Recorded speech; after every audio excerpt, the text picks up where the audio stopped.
Shalom, salam toleransi.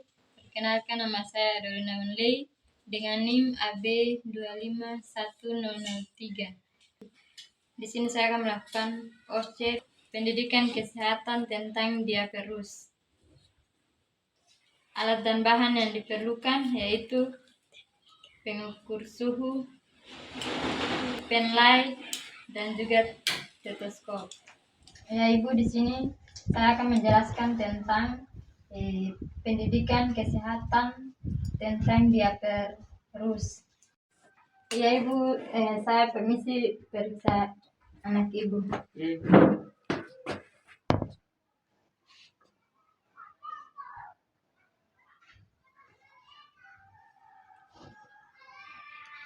Ibu, pernapasannya normal 34 kali per menit.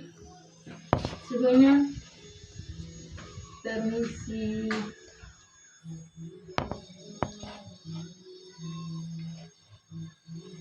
suhunya 36,5. Permisi ini nadi.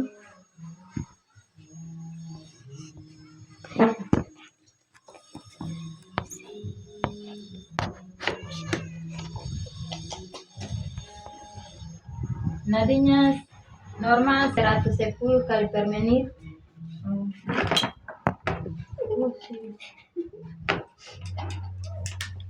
Permisi lihat mulut. Ya.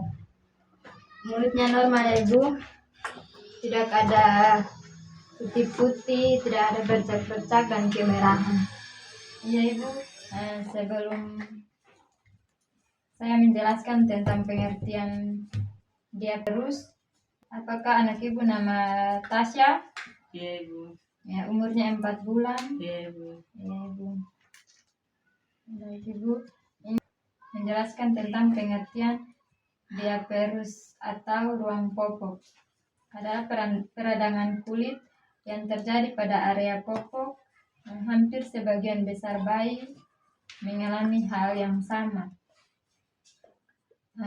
Penyebab diaperus adalah yang pertama kebersihan yang tidak terjaga, yang kedua sering buang air, yang ketiga bayi sedang mengkonsumsi antibiotik atau bayi yang mendapatkan antibiotik dari air susu ibunya. Ada juga tanda-tanda diaperus, yaitu kemerahan pada kulit yang terkena popok, biasanya di bagian pantat atau genitalia hingga selangkangan badan anak. Penata laksanaan terhadap diaperus yaitu yang pertama, Ibu gantikan popok yang basah sesering mungkin. Yang kedua, hindari penggunaan tisu yang basah karena dapat menambah iritasi.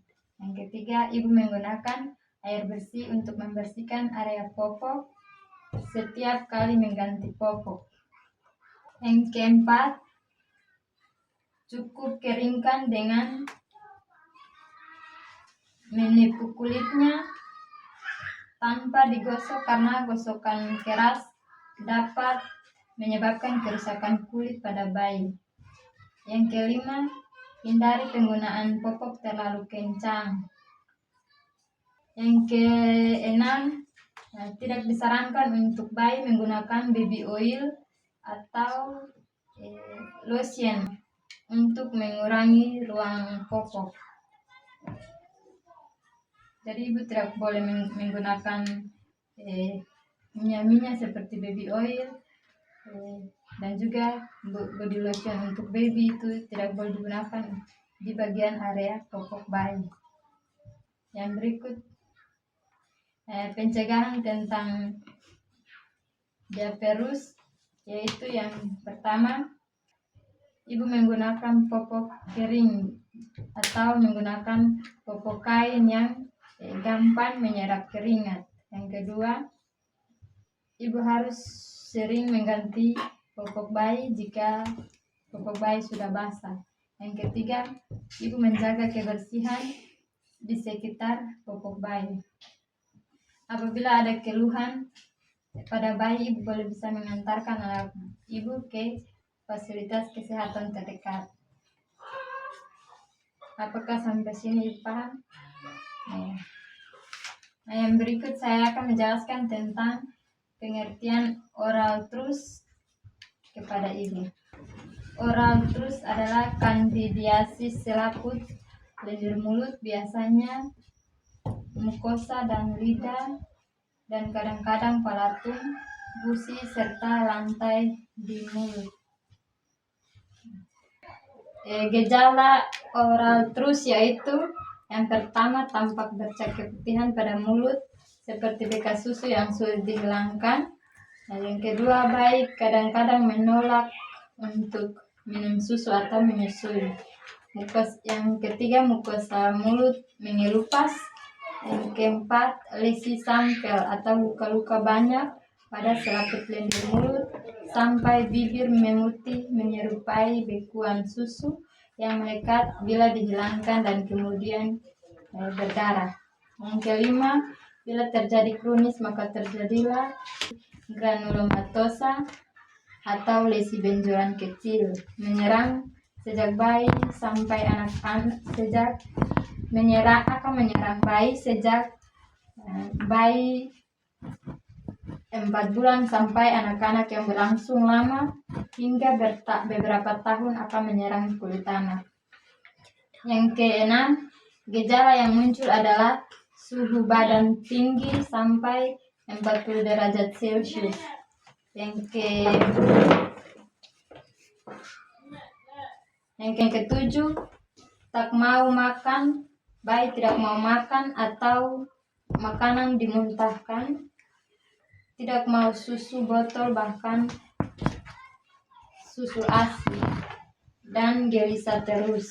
Bayi tidak mau makan atau makan tetapi bayi muntahkan, dan bayi juga tidak mau susu botol bahkan susu ASI.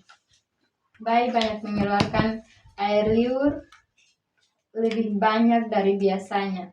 Secara psikis dia akan rewel. Supaya agar oral terus tidak terjadi pada bayi, ibu harus mencuci. Terus tidak terjadi pada bayi, ibu harus yang pertama mencuci botol bersih dan dot susu. Setelah itu diseduh dengan air mendidih atau direbus hingga mendidih jika botol tahan rebus sebelum dipakai. Bayi lebih baik jangan diberikan dot atau kempong karena selain dapat menyebabkan oral truth, juga dapat mempengaruhi bentuk rahang bayi. Jadi yang lebih bagusnya ibu menggunakan susu ASI. Yang ketiga, sebelum ibu menyusui anak, yang sebaiknya itu ibu mencuci puting susu ibu terlebih dahulu sebelum menyusui bayi untuk mencegah oral truth.